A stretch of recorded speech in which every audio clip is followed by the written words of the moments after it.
안녕하세요. 사연을 시작하기에 앞서 구독과 좋아요 부탁드려요. 감사합니다. 사연 시작해 볼게요. 20년 전 저는 재혼을 했어요. 전 남편과 사별한 후 혼자 딸을 키우다가 지금 남편을 만나 새로운 시작을 했죠. 그때 제 딸 유진이는 10살이었어요. 처음부터 시어머니는 저를 탐탁지 않아 하셨어요.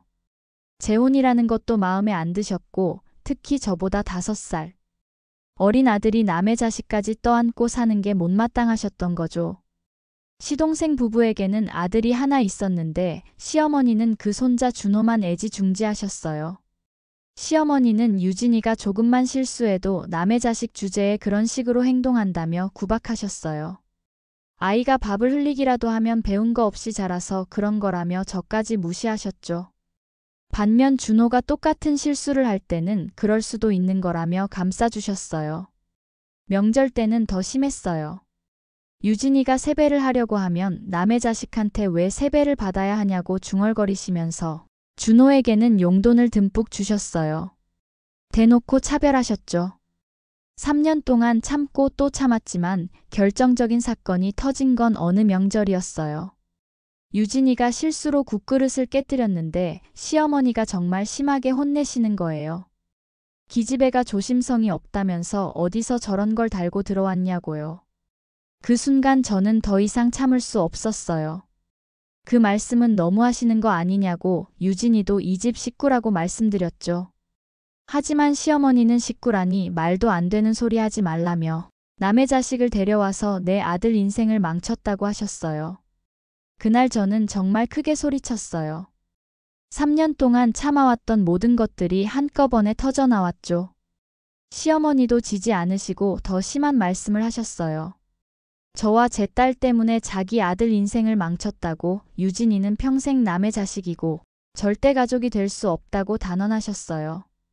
그 말을 들으니 더 이상 참을 수가 없었어요.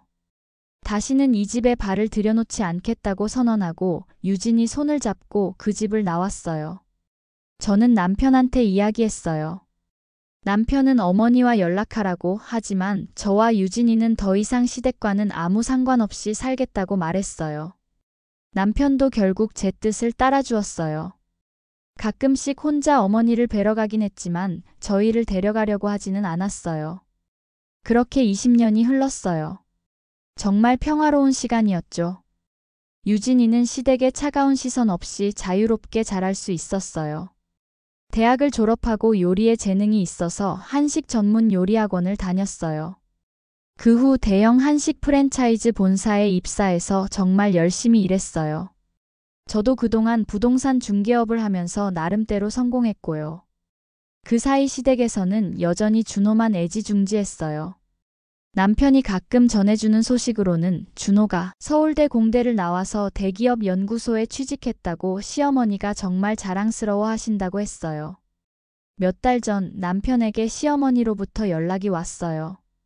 준호가 곧 결혼할 사람을 데려온다면서 그 전에 가족끼리 식사를 하자고 하셨대요. 처음엔 무시하려고 했는데 남편이 계속 마음 쓰는 게 보여서 조금씩 마음이 흔들렸어요. 남편이 한 번만 만나보자고 어머니도 많이 늙으셨고 준호 결혼도 앞두고 있는데 축하는 해줘야 하지 않겠냐고 남편이 간곡하게 부탁했어요. 결국 만나기로 했어요. 유진이는 처음엔 반대했지만 저도 이번 기회에 정말 마지막으로 해볼 생각이었어요. 만약 시어머니가 변하지 않으셨다면 그때는 정말 영원히 인연을 끊을 작정이었거든요.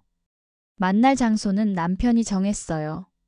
한식 코스 요리 전문점인데 그 식당이 바로 유진이가 총책임자로 일하는 프랜차이즈 매장이었어요. 남편이 유진이 직장으로 예약을 잡은 거였죠. 아마 유진이가 성공한 모습을 보여주고 싶었던 것 같아요.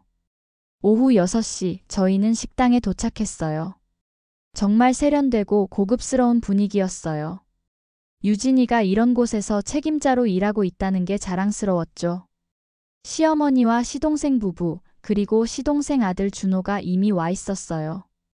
거의 15년 만에 보는 시어머니는 많이 늙으셨지만 여전히 날카로운 눈빛이었어요. 제가 시어머님한테 오랜만이라고 인사를 드렸지만 시어머니는 건성으로 고개만 끄덕이셨어요. 그리고 유진이를 보시더니 고개를 돌리시더라고요. 자리에 앉자마자 시어머니는 준호와 예비 손주 며느리 자랑을 시작하셨어요. 서울대 공대, 대기업 연구소, 의대생 이런 말들을 계속 반복하시면서 정말 자랑스러워 하셨어요. 반면 저희에게는 별다른 관심을 보이지 않으셨죠. 식사가 시작되면서부터 확실하게 느꼈어요. 시어머니는 여전히 변하지 않으셨어요.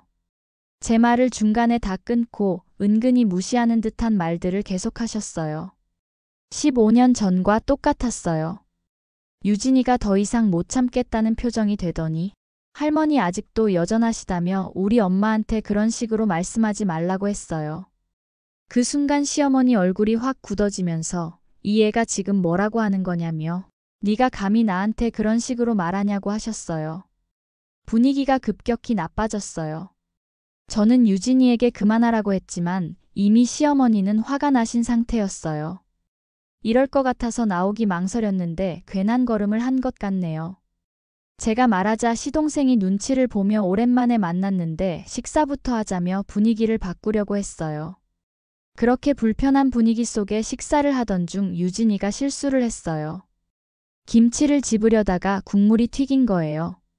하필 준호의 하얀 셔츠에 빨간 김칫국물이 몇 방울 튀었어요. 유진이가 미안하다며 급히 냅킨을 주려고 하는데 시어머니가 갑자기 벌떡 일어나더니 유진이 뺨을 탁 하고 때리는 거예요. 네 주제에 감히 내 손자 옷에? 그 순간 식당 안이 조용해졌어요. 다른 손님들도 모두 이쪽을 쳐다봤죠. 제가 어머니라고 소리쳤어요. 정말 오랜만에 화가 치밀어 올랐어요. 그런데 그때 갑자기 남자 직원 2명이 저희 테이블로 다가와서 죄송하지만 다른 손님들께 피해가 될 수 있으니 조용히 해달라고 정중하게 말하더라고요. 그러면서 한 직원이 유진이에게 총책임자님 괜찮으시냐고 조심스럽게 물어본 거예요. 시어머니가 갑자기 깜짝 놀라면서 총책임자가 뭐냐는 듯이 유진이를 쳐다보시더라고요. 눈이 동그래지면서 정말 당황스러워 하시는 표정이었어요. 그동안 무시해온 손녀가 갑자기 총책임자라고 불리니까 이해가 안 되셨나 봐요. 남편이 조용히 여기 유진이가 총책임자로 일하는 식당이라고 설명했어요. 그러자 시어머니 표정이 순간 복잡해지더라고요. 놀라움과 당황, 그리고 뭔가 인정하기 싫다는 듯한 표정이 교차했어요. 잠깐의 정적이 흘렀어요. 시어머니는 유진이를 위아래로 훑어보시더니 갑자기 표정이 바뀌시더라고요. 처음에 당황스러움은 사라지고 오히려 비웃는 듯한 표정을 지으셨어요. 시어머니가 코웃음을 치시면서 총책임자가 뭐 대단한 거냐고, 그래봤자 남의 밑에서 일하는 월급쟁이 아니냐고 말씀하셨어요. 저는 정말 믿을 수가 없었어요. 유진이가 얼마나 열심히 일해서 그 자리까지 올라갔는데 시어머니는 여전히 무시하고 계신 거예요. 그리고는 준호를 쳐다보시며 우리 준호는 다르다고 하시면서 자랑하기 시작하셨어요. 대기업 연구원이고 정규직이라서 안정적이라고, 식당에서 일하는 것과는 격이 다르다는 식으로 계속 비교하셨어요. 저는 정말 화가 치밀어 올랐어요. 제가 단호한 목소리로 어머니께 그동안 저희를 무시하고 상처 주신 것에 대해 진심으로 사과를 받고 싶다고 말했어요. 시어머니가 사과라니 뭔 소리냐는 듯이 저를 쳐다보셨어요. 눈을 크게 뜨시면서 정말 어이없다는 표정을 지으셨어요. 그러더니 자기가 뭘 잘못했다고 사과를 하냐고, 남의 자식을 데려와서 자기 아들한테 얹혀 사는 주제에 사과를 받겠다고 하냐며 목소리를 높이셨어요. 그동안 아들 때문에 참고 사신 거라고 하면서요. 그 말을 듣는 순간 정말 허탈했어요.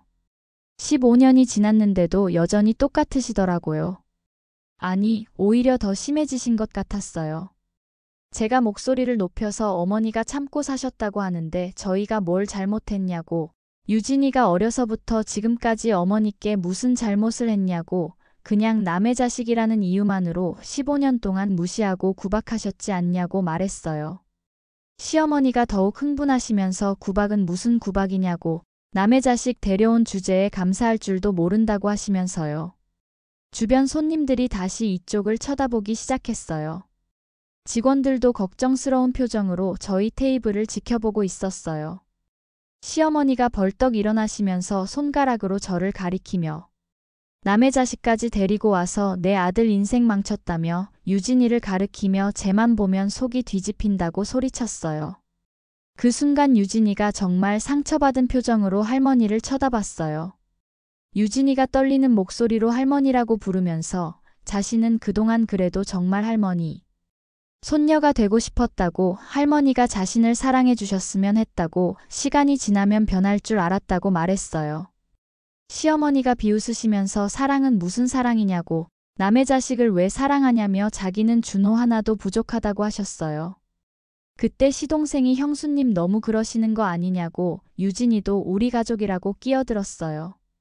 하지만 시어머니는 시동생 말도 무시하시면서 가족은 무슨 가족이냐고, 누가 언제 가족이라고 했냐며 호적에 이름만 올려놨다고 가족이냐고 하셨어요.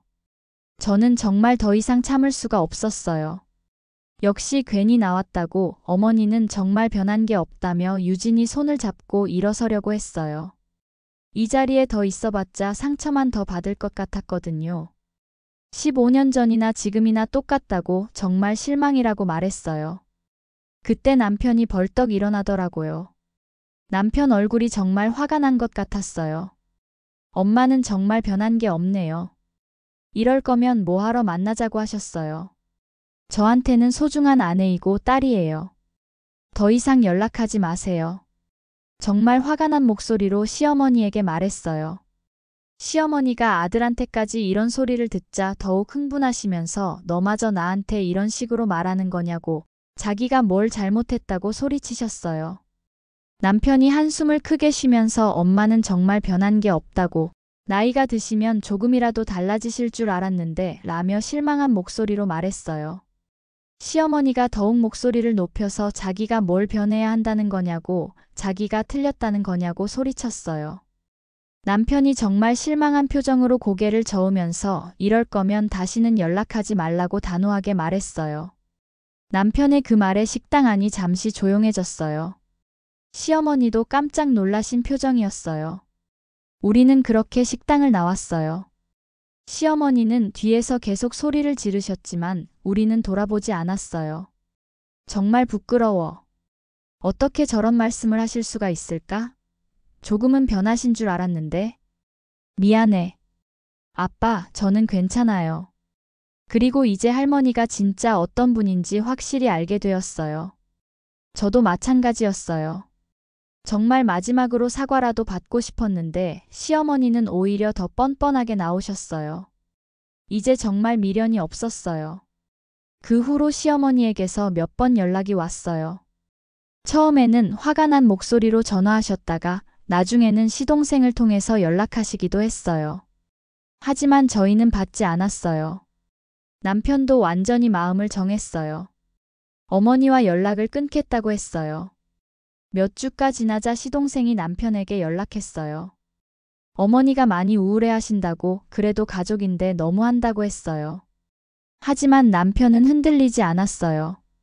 엄마가 그날 뭐라고 하셨는지 너도 들었잖아. 시동생도 할 말이 없었나 봐요.